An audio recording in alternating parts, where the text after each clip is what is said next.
In this policy perspectives, Sharon Squassoni writes that the enormous earthquake and tsunami that hit Japan on March 11, 2011, triggered a crisis at the Fukushima Daiichi nuclear power reactors that is still unfolding, watched cautiously by millions across the globe.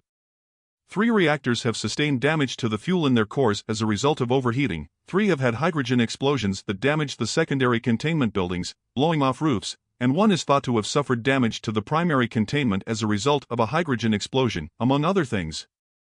Radiation levels spiked then dropped, and the Japanese government ordered an early evacuation of the population around the Daiichi and Daini plants. Low levels of water in spent nuclear fuel pools, particularly at Unit 4, have triggered fires with radiation releases. The Tokyo Electric Power Company, TEPCO, which operates the 6 reactors at the Fukushima Daiichi site, has estimated that 70% of the fuel at one reactor has melted and that 30% has melted at another reactor. TEPCO resorted to the unprecedented measure of injecting seawater into reactors, which virtually ensures they will not operate again because of corrosion. Diesel generators should have provided power when electricity cut off, but these apparently were damaged by the tsunami, which TEPCO estimates reached 14 meters high. Systems to cool the cores that would not have relied on electricity but on steam reportedly worked for a while, but eventually succumbed to rising temperatures. Batteries eventually ran out. Without electricity to power the various instruments needed to make measurements, information about the reactor core has been difficult to gather. Damage from the earthquake and tsunami has hampered restoration efforts. It is tempting to offer lessons learned from the crisis, as many observers already have. But the crisis is not yet over, and the full details of how it has unfolded and its ultimate impact are unknown. Japan and the rest of the world, including those countries that operate nuclear power plants and those that are considering an option for nuclear power, will pore over the details in time.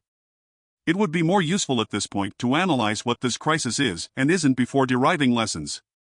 Question 1. Is the crisis about a 1-in-a-million event? No. The question posed often in the media is, can it happen here? Some fear the possibility, but most likely believe that it can't happen here. Humans like to reassure themselves that others' tragedy cannot befall them. With the Chernobyl nuclear accident in 1986, it was relatively easy to do that, since many elements contributing to the widespread radiation contamination were unique to the situation, including a risky design that hindered shutdown of the reactor, the presence of graphite that caught fire, and the lack of containment. Many forget, however, that the operators were conducting a test of the backup cooling system because they were concerned that the delay in starting the diesel generators, 75 seconds, was too long in a crisis scenario. The Fukushima accident represents a concatenation of natural disasters and man-made errors. Reactors are designed to withstand limiting fault conditions, events estimated to occur only once in 10,000 reactor operating years, such as earthquakes, floods, or terrorist activities. Accidents that are beyond the design basis, such as simultaneous design basis accidents, earthquakes and floods, are thought to be unlikely, put on a par with asteroids. It is tempting to conclude that such a large earthquake followed by a tsunami will not happen again. And that could be true. But the real issue is that power reactors and their spent fuel pools face high risks from station blackouts, the lack of both off-site and on-site electricity to the plant. According to the U.S. Nuclear Regulatory Commission, risk analyses performed for nuclear power plants indicate that the loss of all alternating current power can be a significant contributor to the risk associated with plant operation, contributing more than 70% of the overall risk at some plants.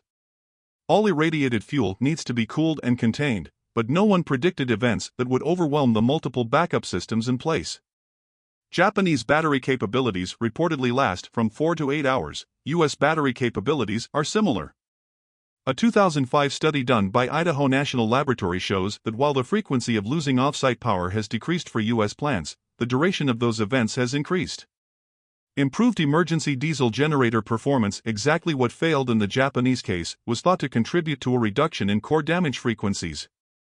Question 2. Is the crisis about whether nuclear power is safe? Yes and no. Nuclear power accidents tend to evoke strong public and government responses in ways that accidents across the energy sector do not. Despite severe accidents in the oil, gas, coal, and hydropower sectors, one rarely hears of widespread responses to them. In the nuclear sector, however, the mantra is that a nuclear accident anywhere is a nuclear accident everywhere. Public uneasiness about nuclear power could stem from the large number of evacuees involved in serious nuclear accidents, a vague fear of a threat that cannot be seen, or an aversion to consequences that could affect future generations. The Fukushima accident has prompted several countries to announce safety reviews, including the United States. China, which is currently building the largest number of power reactors, has announced a temporary halt in construction. Germany has taken the precaution of shutting several reactors down pending a safety review, an action that has significant economic costs. One outcome of the accident is likely to be more stringent regulation and therefore higher costs for nuclear power. The question isn't whether nuclear power is worth the risk, but whether it's worth the cost of doing it better. At existing reactors, this could affect decisions to repair or replace aging components or even delay action until it is necessary. It could also lead to lapses in reporting safety problems, as has been the case with TEPCO in the past. With an estimated cost of $1 million for every day a plant is shut, there can be considerable pressure to keep large nuclear power plants open. Costs are even more of a concern in building new power plants.